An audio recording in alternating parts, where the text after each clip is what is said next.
আল্লাহর বান্দা গোলাম যখন হজের জন্য বাইর হয়ে যায়, বাড়ি থেকে বের হয়ে গেছে, বাড়ি থেকে বের হয়ে যাওয়ার পরে আল্লাহর বান্দা গোলাম রওনা হয়ে যায়, হাঁটা শুরু করে দেয়। কারণ তার কাছে গাড়ি ভাড়াও নাই, ভিসাও নাই, পাসপোর্টও নাই।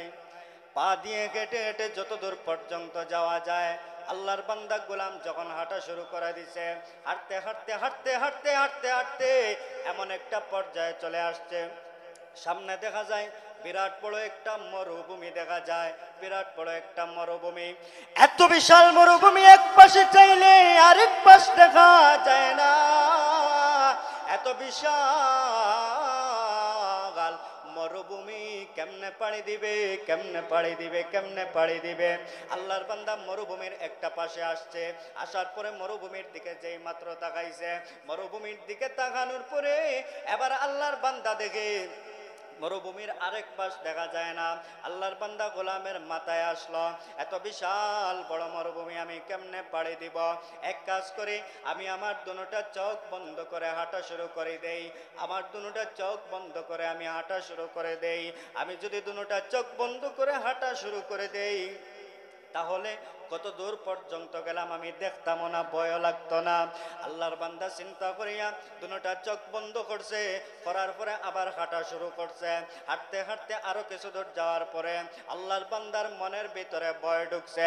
আমি যে চোখ বন্ধ করে হাঁটা শুরু করে দিলাম, আমি চোখ বন্ধ করে যে হাঁটতেছি, হাঁটার সময় যদি আমার দুটা চোখ বন্ধ থাকে, এমন সময় যদি আমার উপরে এই একাকী মরুভূমির মধ্যে কোনো হিংস্র জন্তু যদি আমার উপরে আক্রমণ করে, তাহলে আমার চোখ বন্ধ থাকলে আমি দেখতে পারবো না। অন্তত পক্ষে আমার দুটা চোখ যদি খোলা থাকে আর আমি যদি দেখি আমার উপর আক্রমণ করতেছে, প্রতিহত করতে না পারলেও কমপক্ষে দৌড় দিতাম পারবো, ঠিক না বেঠিক?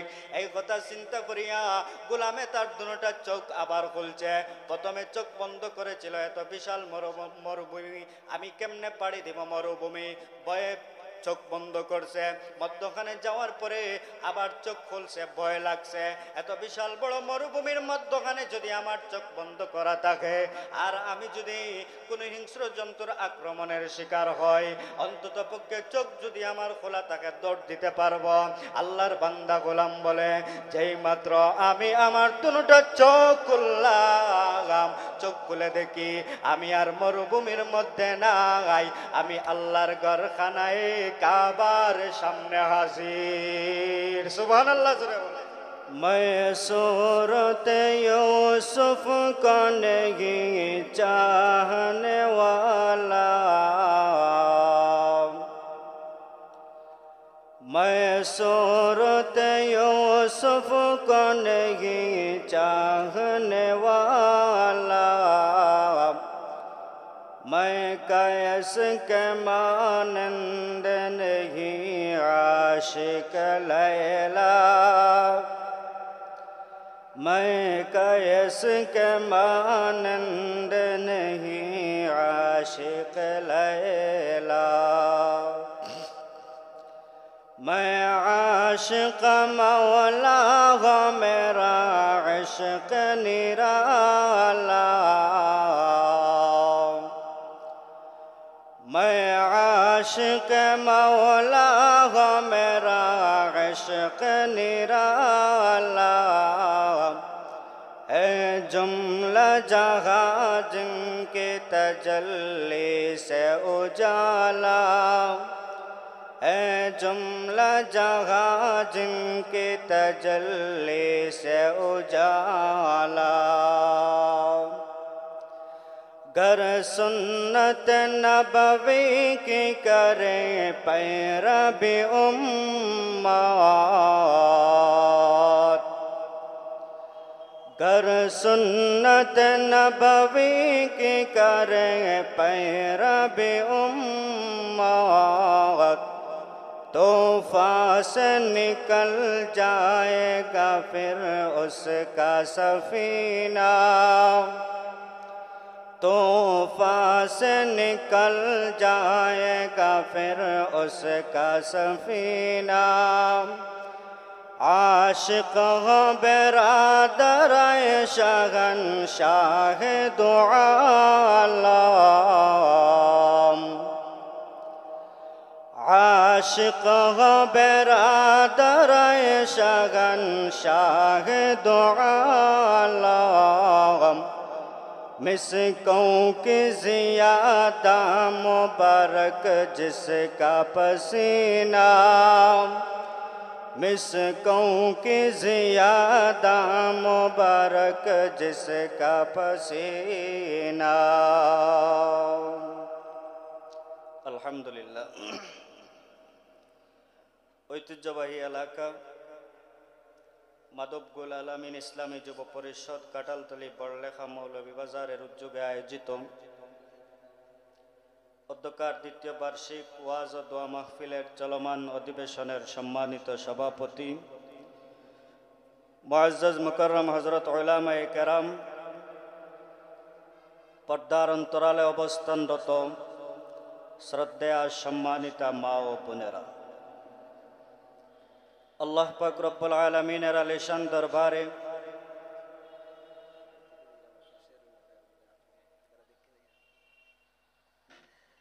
আল্লাহ পাক রব্বুল আলামিন আজকের এই মাহফিলে যা আমাদেরকে আসার বসার, কোরআন এবং হাদিস থেকে আলোচনা শোনার মতো ব্যবস্থা করে দিয়েছেন, আমাদেরকে তৌফিক দান করেছেন, এজন্য সকলে একবার প্রাণ খুলে মোহব্বতের সাথে উচ্চ আওয়াজে জোরে সুরে একবার শুকরিয়া আদায় করি আলহামদুলিল্লাহ। বর্তমান এই ফিতনার জামানা, কত ধরনের ফিতনা আমাদের চারপাশে ঘুরপাক খাচ্ছে, কিন্তু এমন একটা সময়ে আল্লাহ তাআলা আমাদেরকে এমন একটা জান্নাতি পরিবেশে আসার মতো তৌফিক দান করেছেন, এজন্য আমরা সবাই খুশি না বেজার? জোরে কন্যা, খুশি না বেজার? যারা আমরা আসতে পারছি, আল্লাহ আমাদেরকে তৌফিক দান করেছেন বিদায় আমরা আসা সম্ভব হয়েছে। যারা আসতে পারে নাই, আল্লাহ যদি তৌফিক না দেন তো আমার দ্বারা এই কাজটা করা সম্ভব নয়। কোটি কোটি টাকার মালিক, টাকা পয়সার কোনো অভাব নাই, কিন্তু দেখা যায় তার টাকা পয়সা আল্লাহ তাআলা ভালো কাজে, মসজিদের কাজে, মাদ্রাসার কাজে লাগান না। আবার দিন মজুর, দিন আনে দিন খায়, তার কাছে গিয়ে যদি মাদ্রাসার জন্য, মসজিদের জন্য বলা হয় তো তার সামর্থ্য অনুযায়ী সে কখনো না করে না। তাহলে বোঝা গেল আল্লাহ তৌফিক দান করেন বিদায় মানুষ ভালো কাজ করতে পারে, তৌফিক না দিলে ভালো কাজ করা সম্ভব নয়।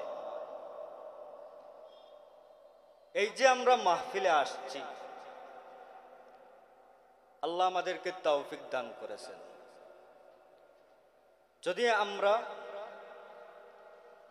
আল্লাহ যদি আমাদেরকে তৌফিক দান করেন, যদি আমার কোনো বিষয়ে সামর্থ্য নাও থাকে, কিন্তু আল্লাহর মর্জি হয়, তো যেই কাজটা আমার দ্বারা করা অসম্ভব মনে হয়, ওই কাজটা আল্লাহর মর্জি হয়ে গেলে আমার দ্বারা করা সম্ভব হয়ে যায়। সুবহানাল্লাহ। আমি জানি এই কাজটা আমি পারবো না, তবে আমি আমার আল্লাহর উপর তাওয়াক্কুল করে আল্লাহর কাছে চাইলাম যে আল্লাহ এই কাজটা আমাকে দিয়ে করান, আল্লাহ এই কাজটার তৌফিক আমাকে দান করেন। এই কথা বলে আমি আল্লাহর উপর তাওয়াক্কুল করলাম, ভরসা করলাম। বাস্তবিক করতে এই কাজটা করার মতো কোনো যোগ্যতা আমার কাছে নাই, কিন্তু দেখা যায় আল্লাহর উপর ভরসা করার কারণে আল্লাহ তাআলা কিভাবে আমার কাজটা আমাকে দিয়ে সম্পাদন করবেন আমি কল্পনাও করতে পারবো না। সুবহানাল্লাহ।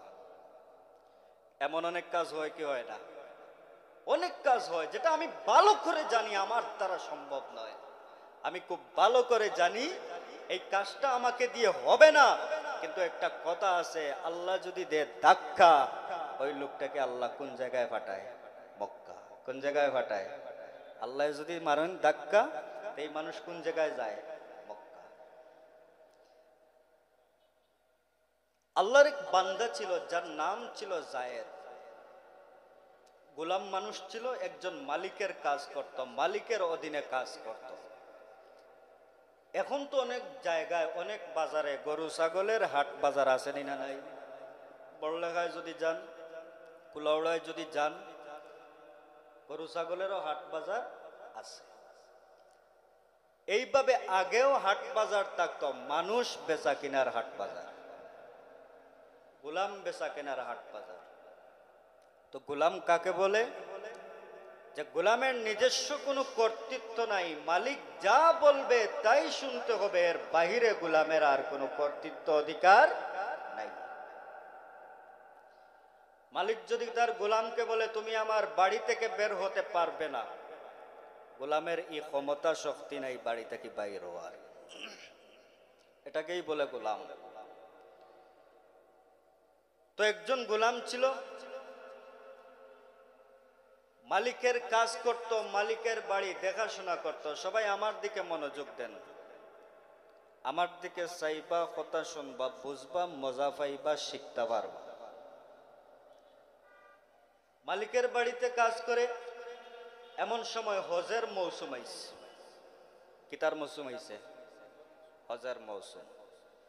মালিক গোলামটাকে বলে তুমি এক কাজ করো, হজের সময় যখন আসছে তুমি আমার সব দেখাশোনা করো, বাড়িঘর দেখাশোনা করো, আমার সম্পদ দেখাশোনা করো, ব্যবসা বাণিজ্য দেখাশোনা করো, আর আমি একটু আল্লাহর বাড়ি তাকিয়ে আই। সুবহানাল্লাহ জোরে বলেন। আমি কই যাইতাম? মাতুন না, কই যাইতাম? আর তুমি বাড়ি দেখাশোনা করো।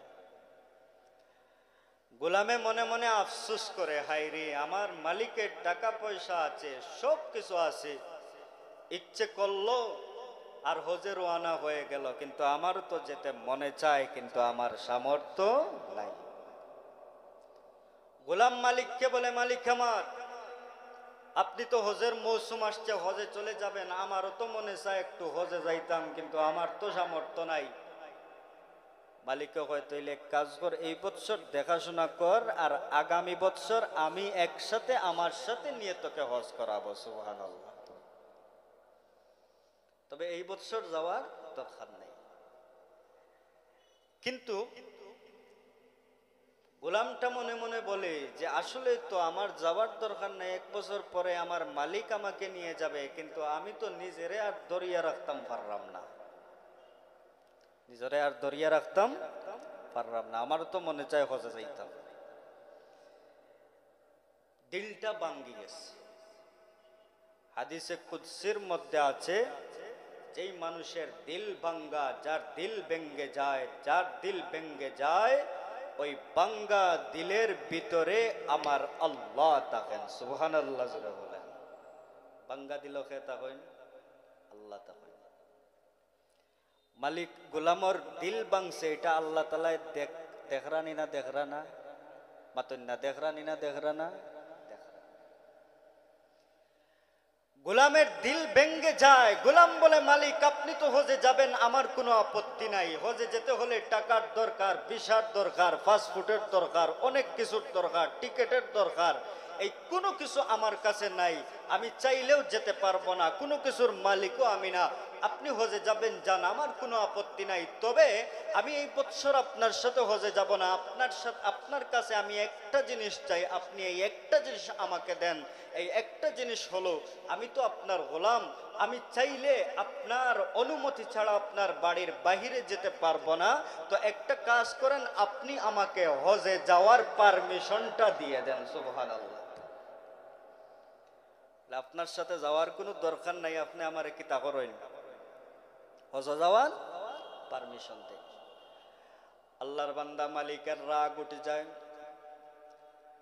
মালিক ডাক দিয়ে বলে, গোলাম তোমাকে বললাম আগামী বছর আমার সাথে তোমাকে হজে নিয়ে যাব, তোমাকে বললাম আগামী বছর আমার সাথে তুমি হজে যাইবা, কিন্তু এখন দেখি তুমি বলো তোমাকে যাওয়ার পারমিশন দেওয়ার জন্য। গোলামের মনে মনে রাগ উঠছে। রাগের সাথে গোলামে বলে, যা তোরে আমি অনুমতি দিলাম। সুবহানাল্লাহ। গোলামের কিতা দিছে? অনুমতি দিছে। যেই মাত্র মালিক গোলামকে অনুমতি দিয়ে দে, গোলাম মনে মনে ভাবতে থাকে আমার মালিক তো আমাকে অনুমতি দিয়েছেন, কিন্তু যাওয়ার মতো আমার তো শক্তি নাই। আমি তো আমার মালিককে বলেছিলাম আমাকে অনুমতি দেওয়ার জন্য, আমার মালিক তো আমাকে অনুমতি দিয়েছেন, কিন্তু এখন যে আমি হজে যাব, আল্লাহর ঘরখানায় কাবা তাওয়াফ করার জন্য যে আমি যাব, আমার কাছে তো টাকা নাই, আমার কাছে তো পয়সা নাই, আমার কাছে তো ভিসাও নাই, পাসপোর্টও নাই, আমি কেমনে যাব? আমি আল্লাহর বাড়ি হজের মধ্যে কেমনে যাব? এখন তো গোলামের মাথায় চিন্তা কিভাবে যাব। হঠাৎ করে গোলামের মাথার মধ্যে চিন্তা আসলো, আমার যদিও টাকা পয়সা নাই, আমার যদিও ভিসা পাসপোর্ট নাই, তবে আল্লাহর দেওয়া একটা গাড়ি আমার আছে। সুবহানাল্লাহ। আল্লাহর দেওয়া কিতা আছে, যে গাড়িটা ডিজেলও লাগে না, পেট্রোলও লাগে না, গ্যাসও লাগে না, অকটেনও লাগে না, এই সব কিছু ছাড়া গাড়িটা চলে। সুবহানাল্লাহ জোরে হয়। মালিক হজ গেছে, গোলামে কয়তে এখন অনুমতি যখন লইছি তো এখন যাইতাম কেমনে? বলে আমি আমার আল্লাহর দেওয়া 2টা পা নামক গাড়ি নিয়ে আমি বের হয়ে গেলাম। সুবহানাল্লাহ জোরে বলে। আল্লাহর বান্দা গোলাম যখন হজের জন্য বাইর হয়ে যায়, বাড়ি থেকে বের হয়ে গেছে, বাড়ি থেকে বের হয়ে যাওয়ার পরে আল্লাহর বান্দা গোলাম রওনা হয়ে যায়, হাঁটা শুরু করে দেয়, কারণ তার কাছে গাড়ি ভাড়াও নাই, ভিসাও নাই, পাসপোর্টও নাই। পা দিয়ে হেঁটে হেঁটে যত দূর পর্যন্ত যাওয়া যায়, আল্লাহর বান্দা গোলাম যখন হাঁটা শুরু করে দিছে, হাঁটতে হাঁটতে হাঁটতে হাঁটতে হাঁটতে হাঁটতে এমন একটা পর্যায়ে চলে আসছে, সামনে দেখা যায় বিরাট বড় একটা মরুভূমি দেখা যায়, বিরাট বড় একটা মরুভূমি। এত বিশাল মরুভূমি, এক পাশে চাইলে আরেক পাশ দেখা যায় না, এত বিশাল মরুভূমি কেমনে পাড়ি দিবে, কেমনে পাড়ি দিবে, কেমনে পাড়ি দিবে? আল্লাহর বান্দা মরুভূমির একটা পাশে আসছে, আসার পরে মরুভূমির দিকে যেই মাত্র তাকাইছে, মরুভূমির দিকে তাকানোর পরে এবার আল্লাহর বান্দা দেখে মরুভূমির আরেক পাশ দেখা যায় না। আল্লাহর বান্দা গোলামের মাথায় আসলো, এত বিশাল বড় মরুভূমি আমি কেমনে পাড়ি দিব? এক কাজ করি, আমি আমার দুটা চোখ বন্ধ করে হাঁটা শুরু করে দেই, আমার দুটা চোখ বন্ধ করে আমি হাঁটা শুরু করে দেই। আমি যদি দুটা চোখ বন্ধ করে হাঁটা শুরু করে দেই, তাহলে কত দূর পর্যন্ত গেলাম আমি দেখতাম না, ভয় লাগতো না। আল্লাহর বান্দা চিন্তা করিয়া দুটা চোখ বন্ধ করছে, করার পরে আবার হাঁটা শুরু করছে। হাঁটতে হাঁটতে আরো কিছু দূর যাওয়ার পরে আল্লাহর বান্দার মনের ভিতরে ভয় ঢুকছে, আমি যে চোখ বন্ধ করে হাঁটা শুরু করে দিলাম, আমি চোখ বন্ধ করে যে হাঁটতেছি, হাঁটার সময় যদি আমার দুটা চোখ বন্ধ থাকে, এমন সময় যদি আমার উপরে এই একাকী মরুভূমির মধ্যে কোনো হিংস্র জন্তু যদি আমার উপরে আক্রমণ করে, তাহলে আমার চোখ বন্ধ থাকলে আমি দেখতে পারবো না। অন্তত পক্ষে আমার দুটা চোখ যদি খোলা থাকে আর আমি যদি দেখি আমার উপর আক্রমণ করতেছে, প্রতিহত করতে না পারলেও কমপক্ষে দৌড় দিতাম পারবো, ঠিক না বেঠিক? এই কথা চিন্তা করিয়া গোলামে তার দুটা চোখ আবার খুলছে। প্রথমে চোখ বন্ধ করেছিল, এত বিশাল মরুভূমি আমি কেমনে পাড়ি দিব মরুভূমি, ভয়ে চোখ বন্ধ করছে। মধ্যখানে যাওয়ার পরে আবার চোখ খুলছে, ভয় লাগছে, এত বিশাল বড় মরুভূমির মধ্যখানে যদি আমার চোখ বন্ধ করা থাকে আর আমি যদি কোনো হিংস্র জন্তুর আক্রমণের শিকার হয়, অন্তত পক্ষে চোখ যদি আমার খোলা থাকে দৌড় দিতে পারবো। আল্লাহর বান্দা গোলাম বলে, যেই মাত্র আমি আমার দুটা চোখ খুললাম, চোখ খুলে দেখি আমি আর মরুভূমির মধ্যে নাই, আমি আল্লাহর ঘরখানায় কাবার সামনে হাজির। সুবহানাল্লাহ জোরে বলে। গোলাম কোন জায়গা হাজির? জোরে কই না, কাবা ঘরের সামনে হাজির। আগে চোখ বন্ধ করছে, ভয় লাগে, এত বিশাল বড় মরুভূমি কেমনে পাড়ি দিব। আহারে, চোখ বন্ধ করে হাঁটা শুরু করছে, আবার ভয় ঢুকছে, এত বিশাল বড় মরুভূমির মধ্যে আমি যদি চোখ বন্ধ করে হাঁটি আর আমার উপর যদি কোনো হিংস্র জন্তু আঘাত করে, আক্রমণ করে, অন্তত পক্ষে চোখ খোলা থাকলে আমি দৌড় দিতে পারবো, প্রতিহত করতে না পারলেও। আল্লাহর বান্দা বলে, যেই মাত্র আমি চোখ খুলছি আমি তাকাইয়া দেখি আল্লাহর ঘরের সামনে হাজির। জোরে বলেন সুবহানাল্লাহ। আমার আপনার আল্লাহর ঘরের সামনে যাওয়ার ইচ্ছা আছে নি? আশা আসেনি? জোরে কন্যা আশা আসেনি? আল্লাহ প্রত্যেকের আশা পূরণ করতা। জোরে সবে হোক আমিন। খানায়ে কাবা কা মঞ্জর আয়ে খুদা দিখলা মুঝে, খানায়ে কাবা কা মঞ্জর আয়ে খুদা दिखला मुझे, मक्का व शहर मदीना देखने को दे मुझे, मक्का व शहर मदीना देखने को दे मुझे। ओ मकामात मुबारक की ज़ियारत हो नसीब, ओ मकामात मुबारक की ज़ियारत हो नसीब, जिसमें रहमत बेशुमारा देखने को दे मुझे, जिसमें रहमत बेशुमारा देखने को दे मुझे। ऐ खुदा सैराब कर दे आब ज़मज़म से मुझे, इस्तिला में हजर अस्वाद से मुशर्रफ कर मुझे, इस्तिला में हजर अस्वाद से मुशर्रफ कर मुझे। हाथ उठाओ दर पे तेरे जब बुलाए तो मुझे, खानाए काबा को पहुँचो तलबिया पढ़ते हुए, खानाए काबा को पहुँचो तलबिया पढ़ते हुए। आमीन বলেন সবাই আমিন। এটা একটা দোয়া। আল্লাহ যেন আমাদের প্রত্যেককে আল্লাহর ঘর খানায় কাবা তওয়াফ করার তৌফিক দান করেন। সবাই জোরে বলেন আমিন।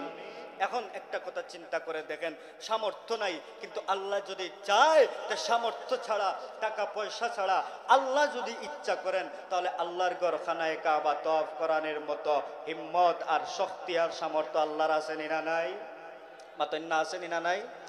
আল্লাহর বান্দা গোলাম যখন খানায় কাবার সামনে হাজির, বেকুল হয়ে গেছে, পেরেশান হয়ে গেছে। আমি বুঝলাম না আমার তো কিভাবে এত দূর পর্যন্ত, এত দূরের রাস্তা আমি কিভাবে আসলাম আমি তো জানি না।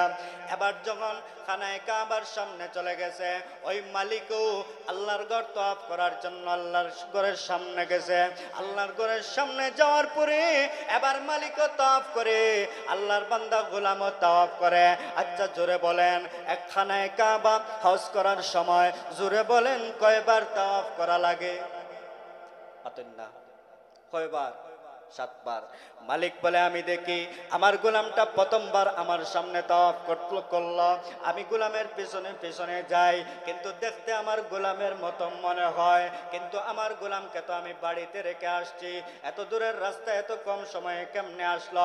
দ্বিতীয়বার যখন তওয়াফ শুরু করে দেন, দ্বিতীয়বার তওয়াফ করার পরে আবার মালিক বলে দেখতে তো আমার গোলামের মতো দেখা যায়, কিন্তু আমার গোলাম তো বাড়ির মধ্যে রেখে আসলাম, কিভাবে এত দূর আসলো? তৃতীয়বার তওয়াফ শেষ, চতুর্থবার শেষ, 7 তওয়াফ যখন শেষ হয়ে যায়, আল্লাহর বান্দা মালিক বলে আমি তাকাইয়া দেখি আমার গোলামটা আমার সামনে সামনে যায়, কিন্তু আমার বিশ্বাস হয় না, দেখতে আমার গোলামের মতো দেখা যায়, এত দূরের রাস্তা কিভাবে আসলো?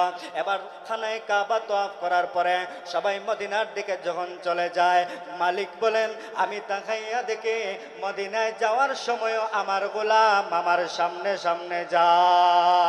সুবহানাল্লাহ। মদিনায় যাওয়ার সময়ও আমার গোলাম কই যায়? আমার সামনে সামনে যায়।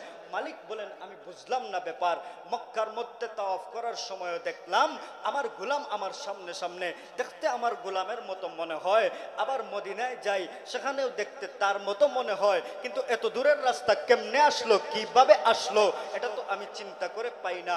এবার যখন রসুলের রওজার পাশে যাবেন, খানায়ে কাবা তাওয়াফ করার পরে হাজিরা যখন হজ করে রসুলের রওজার সামনে সালাম দেওয়ার জন্য যায়, তখন মালিক বলেন আমি সেখানেও তাকাইয়া দেখি আমার গোলাম আমার সামনে। জোরে বলেন সুবহানাল্লাহ। এবার মালিক কৌতূহল আর ধরে রাখতে পারে না, এক মালিক গোলামকে বলে, গোলাম, আল্লাহর ঘর তওয়াফ করার সময় আমি দেখলাম আমার সামনে সামনে তুমি আছো। এবার আমি রসুলের রওজা মদিনার মধ্যে যখন আসতেছি তখনও দেখি তুমি আমার সামনে, বুঝলাম নাকি কেমনে আইলা? তোমাকে তো আমি আমার বাড়ির মধ্যে রেখে আসছি, কিন্তু আমার গোলাম তো দেখতে তোমার মতোই দেখা যায়, কিন্তু আমার তো বিশ্বাসই হয় না, তুমি কিভাবে আসলা এত দূরের রাস্তা? এবার গোলাম বলে, ও মালিক আমার, আমি হলাম আপনার সেই গোলাম, বিশ্বাস করা না করা আপনার ব্যাপার। আপনার বাড়ির মধ্যে যেই গোলামকে রেখে আসছিলেন আমি হলাম আপনার সেই গোলাম। সুবহানাল্লাহ। এবার মালিক বলে, ঠিক আছে বুঝলাম, তুমি তো আমার গোলাম, তুমি কি হজ করেছো, তাওয়াফ করেছো? এবার গোলাম বলে, হ্যাঁ আমি তাওয়াফ করেছি, তাওয়াফ করলাম, তাওয়াফ করেছি আমি। এবার মালিক বলে, ও গোলাম, তুমি তো তাওয়াফ করেছো, আমার সামনে সামনেই তোমাকে দেখেছি, এবার রসুলের রওজার সামনে তুমি এসেছো, আচ্ছা বলো দেখি তুমি রসুলের রওজার সামনে গিয়ে সালাম দিয়েছো কিনা?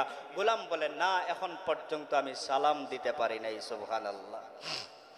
নবী আলাইহিস সালাতু ওয়াস সালাম বলেন, মান যারা কবরি ওয়াজাবাত লাহু শাফাআতি।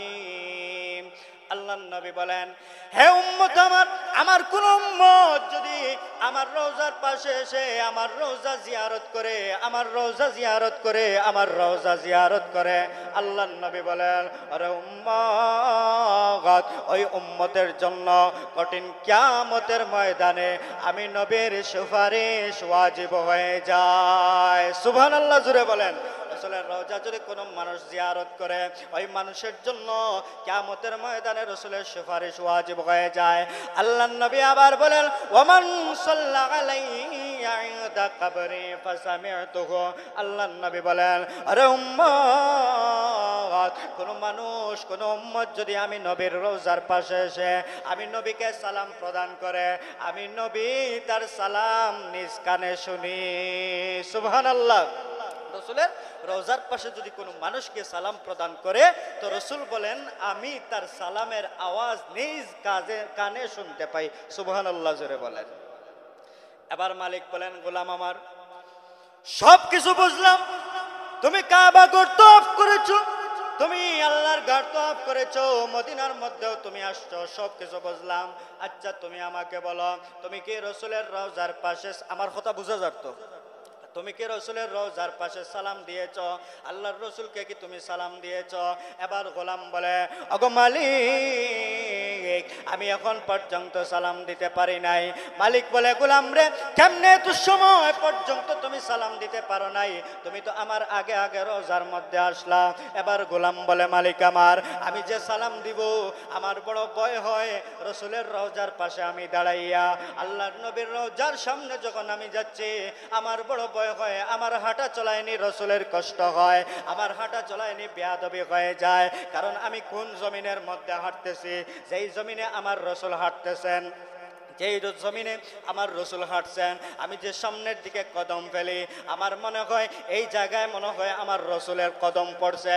আমি যে ডান দিকে কদম ফেলাই, আমি যে ডান দিকে আমার পাটা ফেলি আমার মনে হয় ডান দিকে এই জায়গায় মনে হয় রসুলের কদম পড়ছে। এই জন্য কই জানি বিয়াদবি হয়ে যায়। রসুলের রওজা এমন একটা জায়গা, এমন একটা জায়গা যেই জায়গায় জোরে জোরে কদম ফেলা যায় না। দেখবেন খানায় কাবাতে যারা গিয়েছেন, আল্লাহ রসুলের রওজার মধ্যে যারা গেছেন, কাবা ঘরের সামনে হই হুল্লোড় থাকলেও রসুলের রওজার পাশে কোনো হই হুল্লোড় নাই। রসুলের রওজার পাশ একেবারে নীরব, কারণ এখানে শুয়ে আছেন সাধারণ মানুষ নয়, আল্লাহর রসুল মুহাম্মদুর রাসূলুল্লাহ সাল্লাল্লাহু আলাইহি ওয়াসাল্লাম।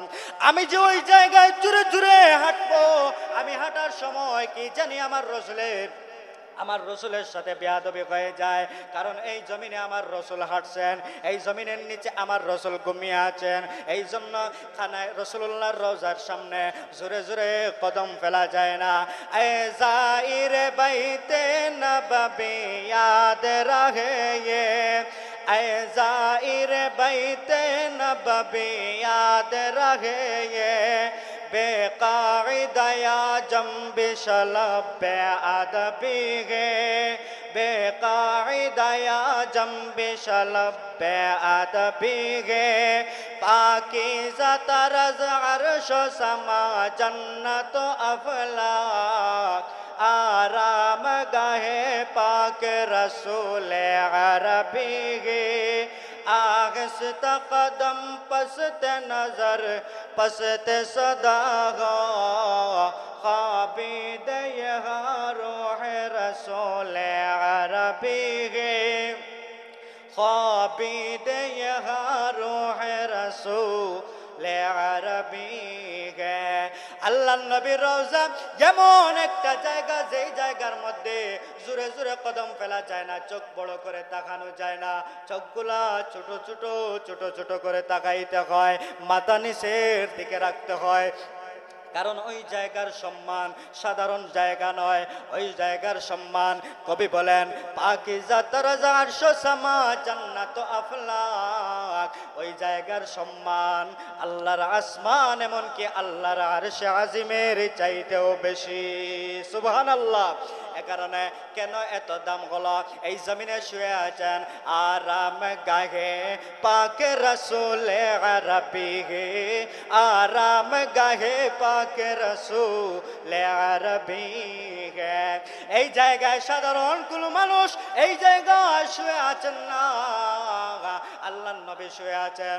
এই জন্য ওই জমিনে বেয়াদবি করা যাবে না, হাঁটতে হবে আস্তে আস্তে।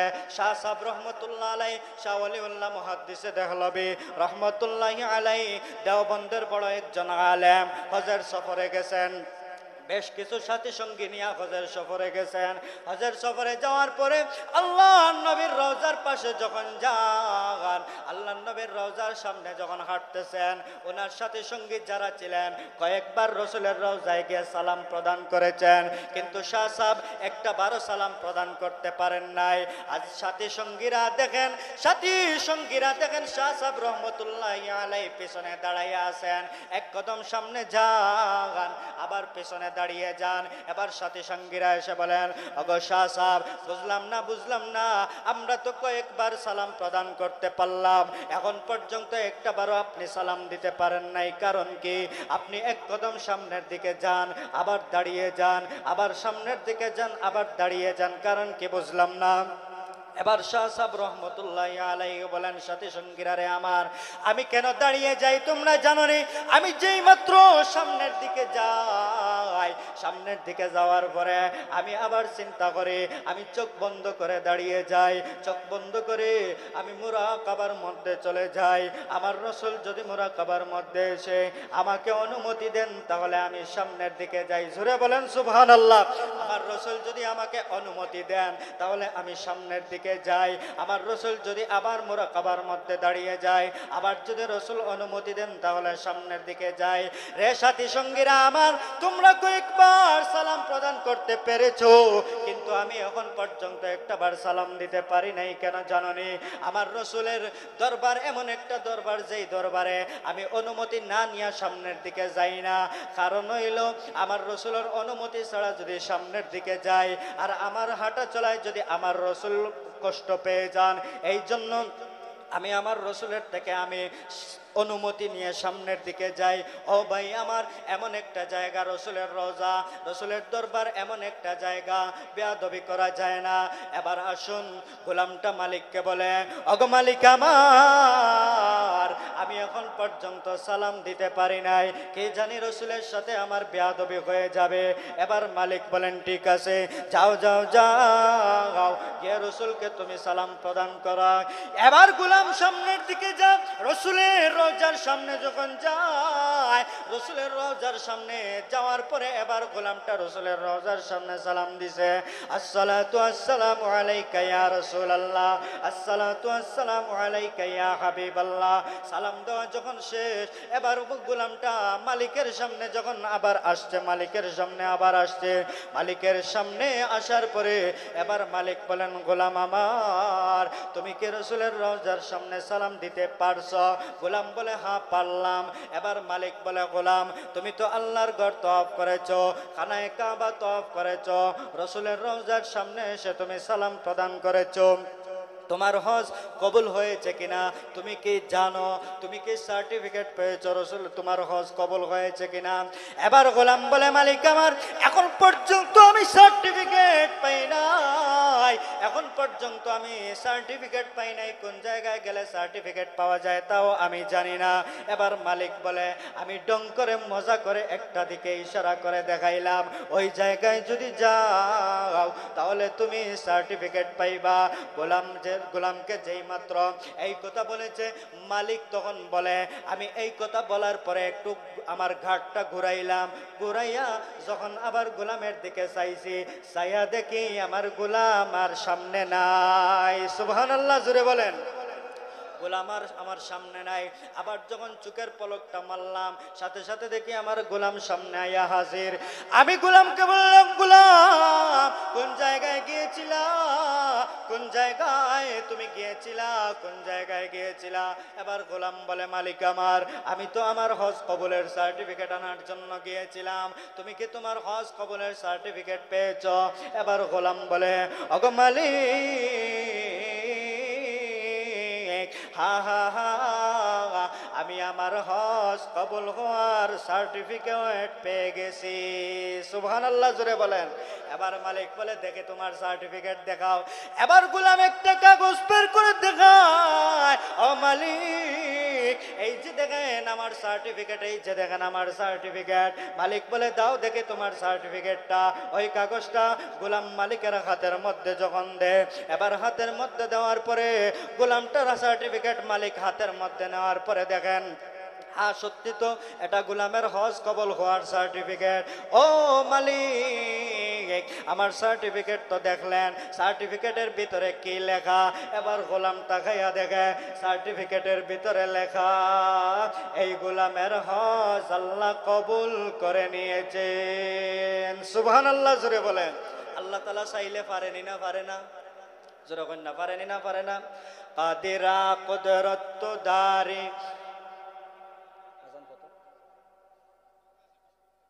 আল্লাহ তাআলা চাইলে পারেনি না পারে না? কাদিরা কুদরত দারি বরকমাল, কাদিরা কুদরত দারি আগাম। আমার গোলামের সার্টিফিকেটের মধ্যে লেখা এই গোলামের হজ মহান আল্লাহ কবুল করে নিয়েছেন। এবার গোলামকে মালিক বলে আরে গোলাম তুমি এক কাজ করো, তুমি তো হইলা গোলাম, তোমার তো বাড়ি নাই ঘর নাই, তুমি এক কাজ করো তোমার এই সার্টিফিকেটটা আমার কাছে তুমি আমানত রেখে দাও। আমি ওই সার্টিফিকেটটা আমি আমার কাছে আমানত রাখবো, আমি বক্সের ভিতরে ঢুকাইয়া রাখবো, আমি ওই সার্টিফিকেটটা আলমিরার ভিতরে ঢুকাইয়া রাখবো। গোলাম বলে ঠিক আছে আপনার কাছে দিলাম, আপনার কাছে আমার সার্টিফিকেট জমা দিলাম। তবে গোলাম বলে মালিক আমার শর্ত আছে একটা। এবার মালিক বলে গোলাম রে বুঝলাম তুমি সব আমাকে দিলা, এখন তোমার শর্ত কি আমাকে তুমি বলো। এবার গোলাম বলে ওগো মালিক আমার শর্ত হলো আমি যেই দিন মারা যাব, আমার যেই দিন ইন্তেকাল হয়ে যাবে, আমি যেই দিন পৃথিবীর জমিন থেকে চলে যাব, ওই দিন আপনি এক কাজ করবেন, আপনি ওই কাগজটাকে আপনি আমার কাফনের ভিতরে ঢুকাইয়া দিবেন। আমি যখন কবরের ভিতরে যাব, কবরের ভিতরে যাওয়ার পরে যখন ফেরেশতারা আমাকে এসে প্রশ্ন করবেন, আমি কোনো উত্তর দেওয়ার মতো শক্তি আমার নাই, তবে এই কাগজটা আমি আমার ফেরেশতার সামনে দেখাতে পারবো। রে ফেরেশতারা তোমরা তাকাইয়া দেখো রে মহান আল্লাহ আমার হজ কবুল করে নিয়েছেন। সুবহানাল্লাহ, জোরে বলেন। আমি যখন আল্লাহর আদালতে যাব, ময়দানে মাহশরের মধ্যে যখন যাব, আল্লাহর আদালতের মধ্যে যখন যাব, আল্লাহর মিজানের সামনে যখন যাব, আল্লাহ যেই দিন বিচারক হবেন, আমরা যেই দিন আসামি হয়ে যাব, ও মালিক আমার ওই দিন আমি আমার এই সার্টিফিকেটটা আমি আমার আল্লাহর সামনে দেখাবো। এমন হতে পারে এই সার্টিফিকেটটা আমার নাজাতের উসিলা হয়ে যেতে পারে।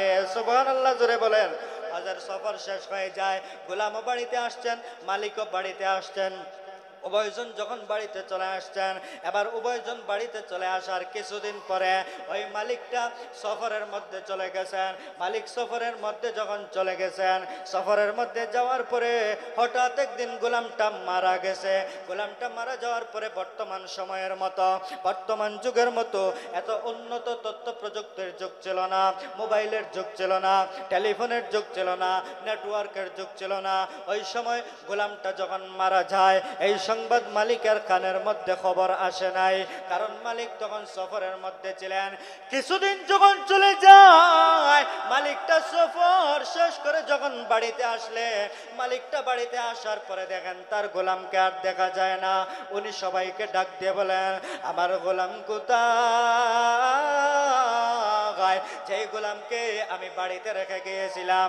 এবার সবাই বলে, ওগো বাদশাহ, ওগো মালিক, আপনার গোলাম আপনি সফরে থাকা অবস্থায় দুনিয়ার মায়া ত্যাগ করেছে। সুবহানাল্লাহ। দুনিয়ার মায়া কিতা করছে? ত্যাগ করছে। এই দুনিয়া ছাড়িয়া সবাই যাওয়া লাগবো তো একদিন, মাতেন না যাওয়া লাগবো নি, সবাই যাওয়া লাগবো। কেসে কেসে তাজদার বাদশাহ চল বসে,